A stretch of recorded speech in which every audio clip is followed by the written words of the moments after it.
Welcome to the Mind for Success podcast. I'm your host, Kimberly Lebbing, and I love seeing business professionals, leaders, and entrepreneurs have massive success in their businesses. Are you ready to reach a higher level in your business? Are you looking to rise to the top and break through the barriers that are holding you back? If this is you, join us on the Mind for Success podcast. Hello and welcome to the Mind for Success podcast.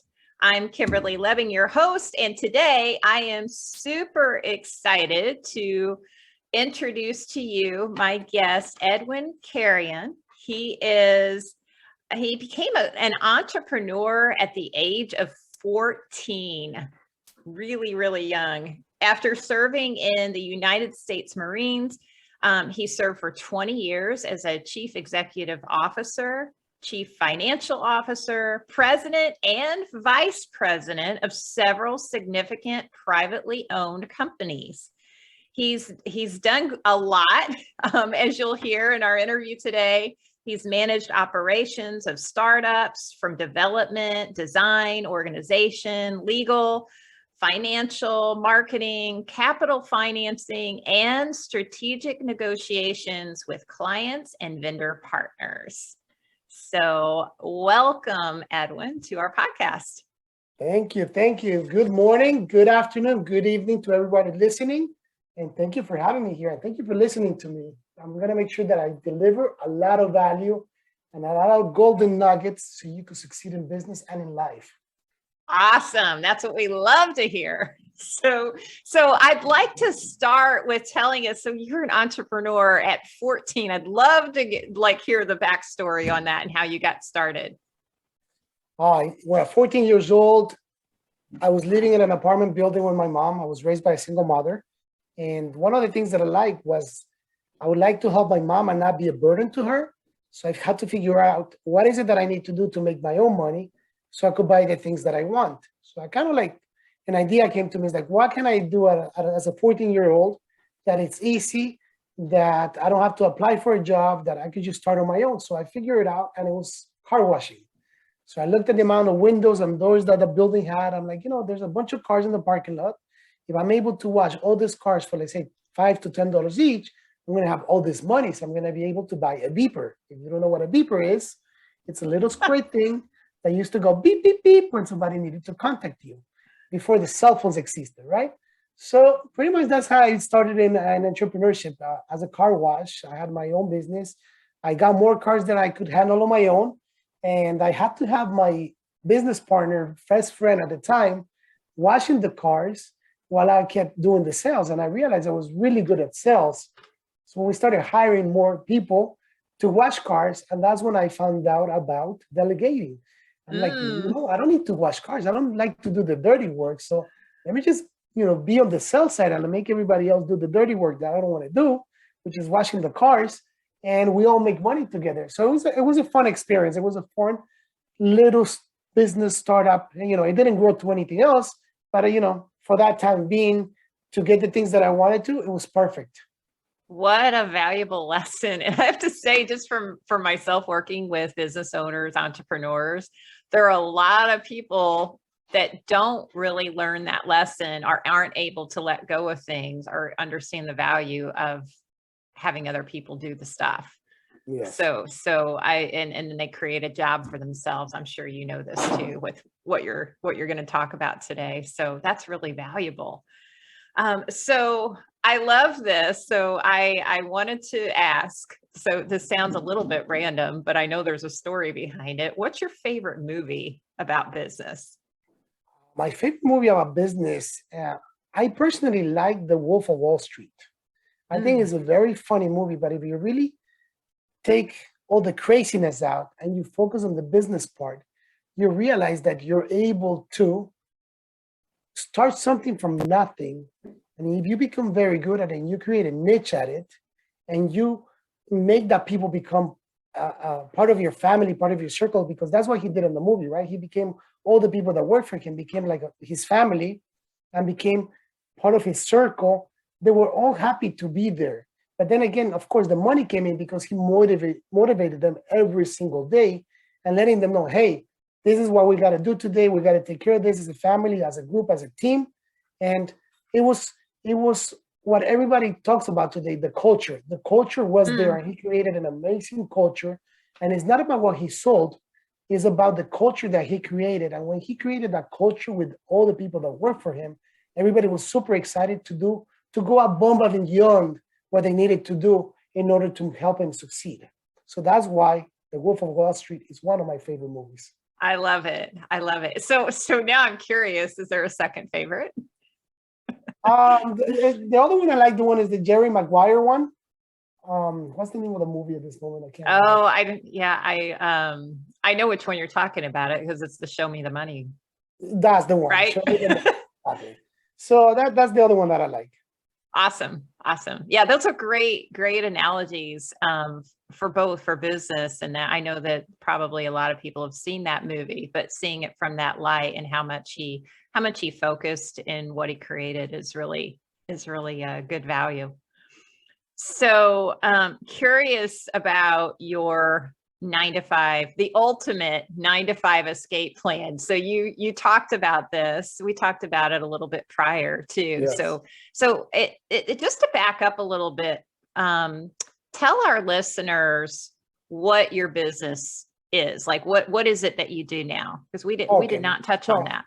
Yes, no. So as of today, I run 4 companies. One of the companies that I run is a transportation company, and that one we transport produce.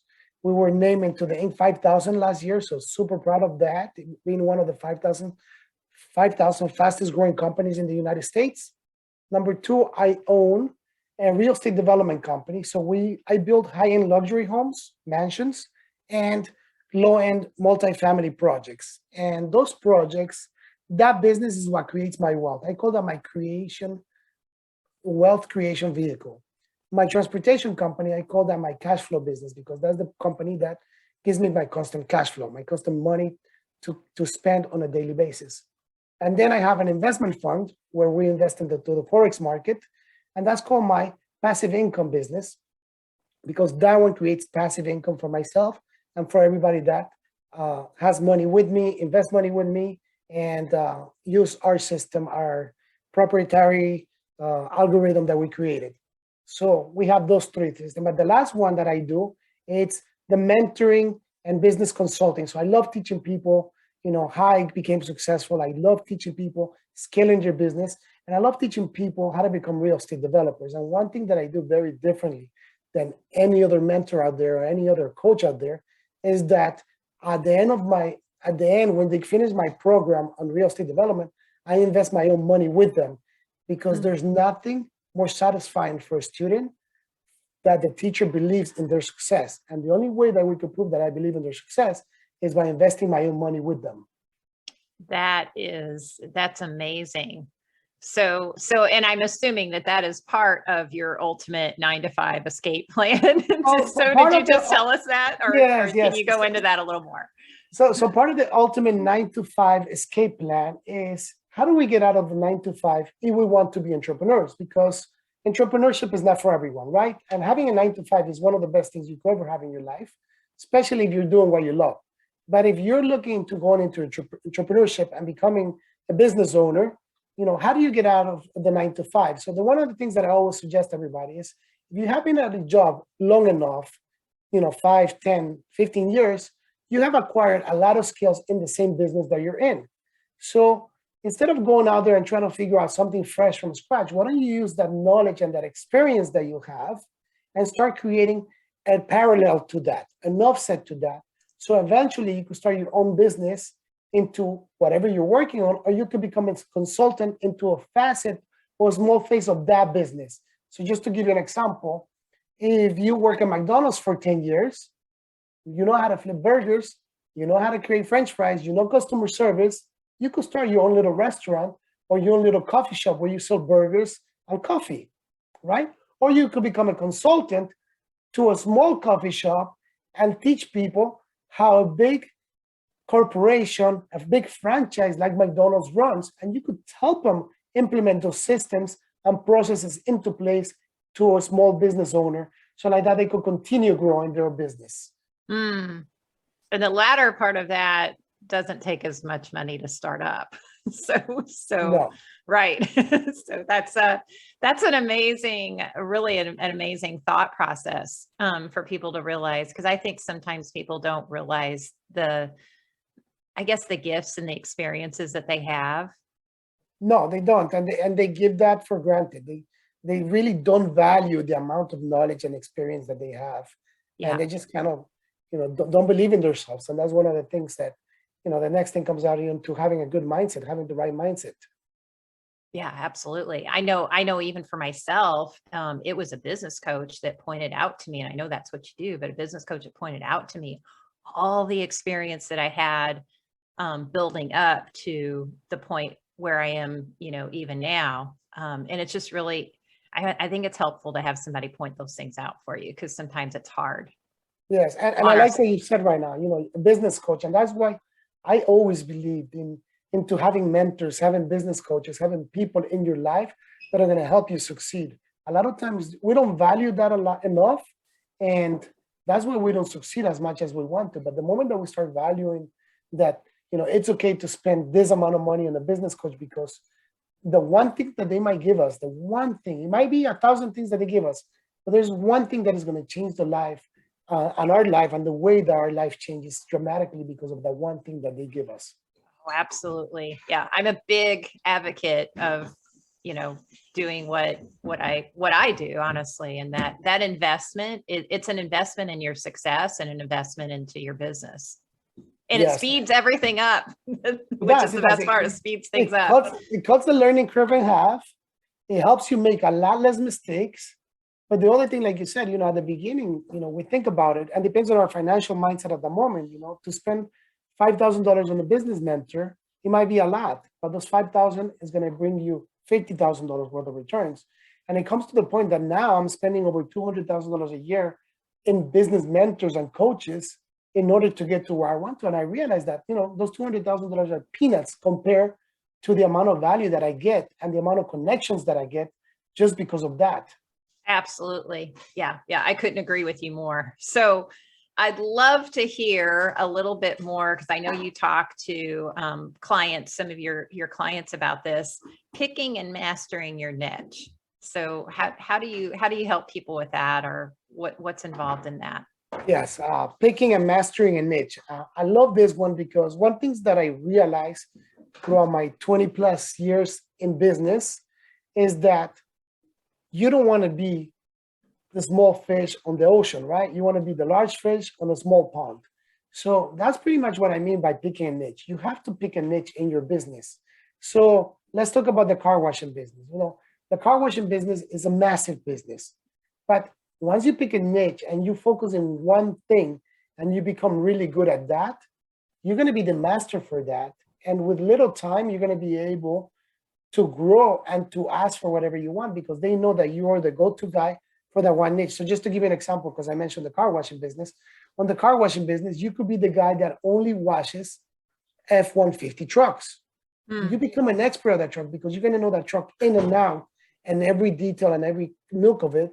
So whatever happens to a truck, you're going to be able to fix it. And then from there, you have your verticals, which that becomes your niche. But people don't do that in business. People always want to do, I want to do a transportation company, and I want to do trucks, trailers, reefers, haul this and that. And that's not the way to go. So one thing that I realized personally, and I have always done, it's have a niche in everything that I do in my life. So just to give you an example, in the development company, my niche is high-end luxury.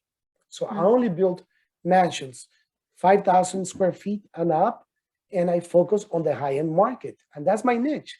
I don't need to build 30 houses a year. So I need to build just one house every couple of years, and I make a couple of $1 million. And I'm extremely happy with that. So that's my niche. And I don't have to deal with anybody. I don't have to work with anybody. I just do the way that I do things, and I make the best product, and I deliver the most value that I can. That's my thing. Now, what is my niche within you will ask, okay, but everybody builds high-end luxury homes, right? So my niche is that when I'm building a $3 million house, I'm putting $5 million finishes into the house. So I'm adding value to the house, and people that come to look at the house, they're going to say, you know what, you're giving me so much value into this house. Instead of me picking, out of the old, all the other houses on the market that are for 3 million, I'm going to buy yours because yours is $3 million, but it's worth 5 million because of what it has in it. So that's my niche, delivering more value to it. When I used to be in the jewelry business, we were in the jewelry business and the gold buying business. Everybody thinks about gold buying pawn shops, right? So we said, if everybody's a pawn shop, we need to do something different. We need to do something that nobody has ever done. So it's target the high-end customers. So we went into malls, which are middle to upper class malls, into the Simon malls. The rents were expensive. We didn't have a glass. We didn't have bars behind us. We had everything on the open. Our employees were wearing suits. So we had like an upscale jewelry store that people could come in and sell the jewelry to us. And that was our niche. And we become very well known and very successful because of having a niche. So in business, you have to have a niche in everything that you do in life. Yeah, I love that. And it's so true because so many times entrepreneurs come in and they think, well, you ask them, well, who's your target? And they're like, well, everybody is. And it doesn't serve them to do it that way. No. And when you talk about the target, it's like you have to know your avatar. They call the avatar, right? Yes. It's who's your avatar, who's your perfect customer, and focus on that customer, specifically focus on that customer. So in my coaching business, I only work with people that share my values. If people don't share my values, I don't need to work with them. And there's a lot of people that share my values. And, we live in this world of abundance that there is going to be no lack of customers. There's going to be no lack of people wanting to learn from somebody like me. And I want people to understand that having values in life is such an important thing. That the moment that you start having higher values for yourself, everything starts becoming better. Yeah, absolutely. Absolutely. I love it. So do you have any other tips that you'd like to give to, an entrepreneur that's maybe just starting out? If you're starting out, again, create a business plan. A lot of people that start business don't ever create a business plan. And the business plan is going to help let you know, where do I want to get to in X amount of time? Where do I want to be? What is my vision? And it's very important having a vision in your business. If you have no vision, you're going to get there eventually. But eventually, word doesn't know. You don't know when. But if you have the vision, if you have the business plan, and you say, I want to get here by this time, you're going to be committed to trying to make that happen and complete that goal by a certain time and at a certain date. Yeah, absolutely. There's a lot of people that never create one. And I used to be one of those. so I can totally relate. I've done all the things. So this was so valuable. You gave us so many things, so many great nuggets. So to connect with you, what is the best way? If you want to give us some of those links, and we'll make sure that they're in the show notes. Yes, the best way to connect with me is through social media. My social media is Edwin Carrion 78, Instagram, Facebook, and LinkedIn. You can find me those, or just go to my website, edwincarrion.com, and from there you can sign up to get my free ebook of the 9 secrets to living a successful business and life. Love it. So be sure and go sign up for those. I want to thank you for being on today. And I want to remind our listeners to go to Edwin's social media, go to his website, sign up for his freebie that he has there. And thank you again for being on today. I really, really appreciate you. Kim, thank you for having me. And to everybody out there, if you don't know where you're going, you will eventually get there. That's great. Thanks again. Are you ready to break through the barriers that are holding you back and reach a higher level in your business in just 4 hours? Be sure to click the link today and join other high-achieving professionals that have worked with Kimberly Lebbing to accelerate their success.